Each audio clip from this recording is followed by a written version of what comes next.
வணக்கம் மக்களே, welcome to 1 week 1 millet series. இது 2வதா சோளத்தின் வாரம். டே 5ல சோள ரொட்டி. இது சுகர் இருக்கிறவங்க கூட சாப்பிடலாம். ரொம்ப ஈஸியாவே செஞ்சு முடிச்சிடலாம். இதுக்கு 1 கப் தண்ணியை நல்லா கொதிக்க வச்சுக்கோங்க. லைட்டா உப்பு, 1 கப் சோள மாவு போட்ட உடனே ஸ்டவ் அமுத்திடுங்க. லைட்டா மிக்ஸ் பண்ணிட்டு ஒரு 10-15 நிமிஷம் அப்படியே விட்டுருங்க.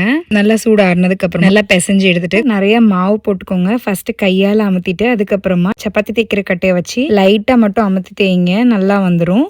கல்லில் ஃபஸ்ட்டு எண்ணெயை ஊற்றி போட்டு பார்த்தேன். செம்ம சாஃப்டாக வந்துச்சு, நல்லா உப்பி வந்துச்சு. அதுக்கப்புறமா 2வதா தெலுங்கானா ஸ்டைலெல்லாம் இதில் தண்ணி வச்சு தான் செய்வாங்க. கல்லில் நம்ம அந்த ரொட்டியை வச்சிடும், மேலே லைட்டாக தண்ணியை வச்சு அமுத்தி அமுத்தி எடுப்பாங்க. அப்படியே திருப்பி போட்டு எடுத்துட்டோம் அப்படின்னா இது கூட ரொம்ப சாஃப்டாக வரும்.